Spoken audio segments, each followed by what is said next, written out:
शिरिडिपुरवासिनं करुणामूर्तिस्वरूपं सर्वरोगदोषनिवारणं ஸ்ரீ சாயிநாதன் தரிசனம். ஓம் சாய்ராம். என் அன்பு குழந்தைகளே, இந்த 2 அட்டைகளிலும் பாபா என்ன செய்தியை தருகிறார் என்பதை நாம் அறிந்து கொள்வோம். இந்த 2 செய்திகளில் நீங்கள் முதல் எண் அட்டை அல்லது 2வது எண் அட்டை பற்றி சிந்தித்திருக்க வேண்டும். அது எதுவாக இருந்தாலும் சரி, ஒன்றை பற்றி யோசித்த பிறகு அதை மீண்டும் மாற்றக்கூடாது. பாபாவின் செய்தி என்ன என்பதை பார்ப்போம்.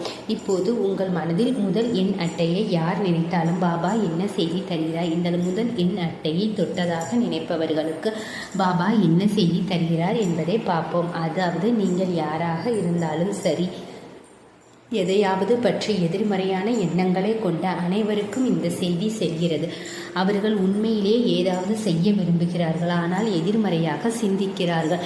அது ஒரு தொழிலை செய்வதாக இருந்தாலும் சரி, அல்லது ஒரு நல்ல வேலைக்கு செல்வதாக இருந்தாலும் சரி, இது ஒரு நல்ல செய்தி. நீங்கள் அந்த காரியங்களை செய்வதற்கு முன் ஒரு எதிர்மறையான எண்ணம் உங்களுக்கு வரும். உங்களுக்கு அந்த எதிர்மறையான எண்ணங்கள் எல்லாம் தேவையில்லை. அந்த எண்ணங்கள் அனைத்தையும் ஒதுக்கி வைத்துவிட்டு நீங்கள் என்ன செய்ய விரும்புகிறீர்களோ அதை தைரியமாக செய்யுங்கள். பாபா உங்களுக்கு சொல்கிறார். முதலாவதாக நீங்கள் தொடும் அனைவருக்கும் பாபா அளிக்கும் செய்தி என்னவென்றால், பலர் சிறிய விஷயங்களுக்காக கூட பயப்படுகிறார்கள். அதாவது, ஐயோ, நான் இன்று இதை செய்தால் என்ன நடக்கும், நான் இன்று போகவில்லை என்றால் என்ன நடக்கும், நான் பாபாவுக்கு ஏதாவது பூஜை செய்தால் ஏதாவது நடக்குமா, நான் ஏன் தவறு செய்தால் என்ன நடக்கும், நான் ஏதாவது தவறு செய்திருப்பனோ அதனால் இப்படி நடந்திருக்குமோ என்று சிலருக்கு அது ஒரு எதிர்மறையான சிந்தனை. கடந்த காலத்தில் நடந்த சில விஷயங்களை பற்றி சிந்திக்க அவர்கள் பயப்படுகிறார்கள். ஒரு தொழிலை தொடங்குவது மட்டுமல்லாமல் கடந்த காலத்தில் நடந்த சில விஷயங்களை பற்றியும் சிந்திக்கிறார்கள். நீங்கள் இன்னும் யோசித்து கொண்டு இருக்கிறீர்கள். அது அப்போது நடந்தது, இப்போதும் அது நடக்கும் என்று பயப்படுகிறீர்கள். எந்த எதிர்மறையான விஷயங்களை பற்றியும் சிந்திக்க வேண்டிய அவசியம் இல்லை. அது நடந்த விஷயங்களை பற்றி எதிர்மறையாக சிந்திப்பது நம் மனதை கெடுத்துவிடும்.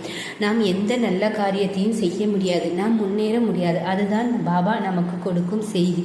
இந்த எண் 1 அட்டையில் உள்ள செய்தி நமக்கு கொடுக்கப்படும் செய்தி.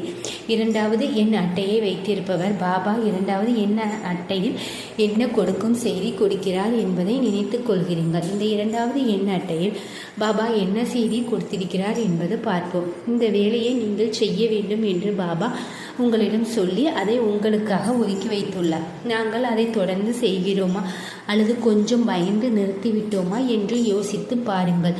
இப்போது எனக்கும் இந்த அட்டைகள் நினைவில் வந்தன. நான் இதை பற்றி யோசித்த போது எனக்கு சரியாக தோன்றியதை நான் உங்களுக்கு சொல்கிறேன். அதாவது, இந்த 2வது எண் அட்டையை என் மனதில் நினைத்தேன். 2வது எண் அட்டையில் உங்களுக்கு என்ன கிடைத்தது? பாபா நமக்கு சில விஷயங்களை, சில பணிகளையும் தருகிறார் என்று அவர் சொல்கிறார். நீங்கள் அந்த வேலைகளை எல்லாம் தவறாமல் செய்கிறீர்களா, அல்லது யாரோ ஏதாவது சொன்னதாக பயந்து நிறுத்தினீர்களா? இப்போது நீங்கள் எந்த வேலையை தொடங்கினீர்கள் என்று நினைக்கிறேன். பாபாவை பற்றி நான் உங்களுக்கு சொல்கிறேன். அதில் சில கருத்துக்கள் வருகின்றன, நல்லது மற்றும் கெட்டது. எனவே நாம் பயப்படுவதால் நிறுத்துகிறோமா, அல்லது பாபா அதை செய்ய சொன்னதாலா? எனக்கு என்ன மாதிரியான கருத்துக்கள் உள்ளன? என்ன நடந்தாலும் சரி, நான் என் வேலையை நிறுத்த மாட்டேன், தொடர்ந்து அதை செய்வேன் என்று சொல்லுங்கள். பாபா எனக்கு இந்த செய்தியை அனுப்புகிறேன்.